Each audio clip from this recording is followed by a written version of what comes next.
Dr. Menares, I understand you have retained attorneys to dispute your firing. Is that correct? I believe they're with you today. Not to dispute the firing. I have been fired. They're here to help me prepare for this, to make sure that I was in a position to be able to communicate effectively what transpired. So their purpose is to support you just for today, or is there another purpose that those attorneys They have been have supporting for you?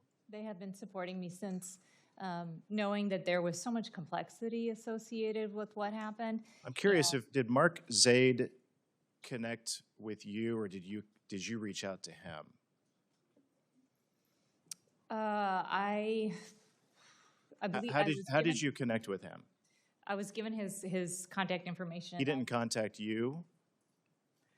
I don't actually recall his You just said a moment ago that you were given his contact information. Who gave you his contact information? I received it from a number of different individuals. I think with my termination being as abrupt as it was, people were concerned about the support structures that I would need to be able to make sure that I understood. I just want to make this clear. He didn't reach out to you. You were given his number and you reached out to him. Is that correct? That's what you just said. Is that? I believe that is correct, although I don't have perfect. I'm going to ask one more time. He didn't reach out to you. I don't believe he reached out to me. Of the thousands of lawyers that you could hire to help you through this process, why Mark Zaid? You know, look, the moments, the hours after I had been terminated, I was concerned in a number of different facets associated with my termination. One of the things that I wanted to make sure I did was have clarity of understanding of what had transpired and what would I. You don't seem naive at all. You have to know that Mark Zaid is a leading opponent of President Trump, notorious for his online activity that is very anti-Trump. He was heavily involved in President Trump's first impeachment. Why did you hire a guy like that, of all the thousands of attorneys? And furthermore, he advised his clients to leave the country after President Trump won the 2024 election. Why would you hire a guy like that? So I actually was not aware of any of those details associated with Mark. He's right behind you. You brought him with you today. Notorious for his anti-Trump activity and involvement. And you hired that guy. Yeah, so I was seeking some critical counsel to be able to help me make sure that I was understanding and aware of everything that had transpired and preparing for what might be next, including this committee hearing. Mark Zaid and I have never spoken about politics.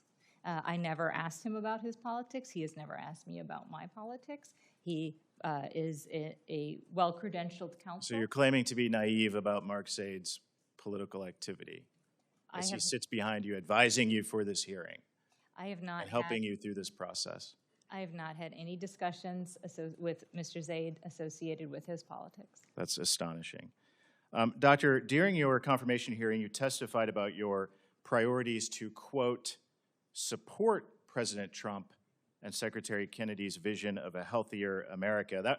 Those were your words. Did your priorities change along the way? My priorities have not changed. And when you were serving as acting CDC director and then nominated and confirmed, you obviously understood President Trump and Secretary Kennedy's priorities, the MAHA priorities. You obviously understood those. What changed along the way? The only thing that changed was the demands that I compromise my integrity. I still support that we need to make our children healthier. I still support that we need to do all of the things I had. You determined along the way that you weren't aligned with President Trump and Secretary Kennedy. I did not. Okay. I did not. The only Tell us more about the conversation that you have with Secretary Kennedy about your trustworthiness.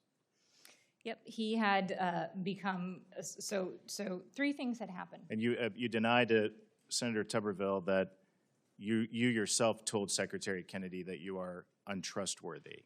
I did not say I. How did you say that? He asked me, so look, that morning, I had been clear that I was not going to fire scientists, that I was not going to commit to pre-approving vaccine recommendations without data and science. I had been very alarmed at the demands, and I had reached out as part of what I understood my obligations to communicate that to this committee. The secretary became aware of that, and in the context of those activities, he told me he could not trust me. I told him that if he could not trust me, he could fire me. That's all I got. I yield back.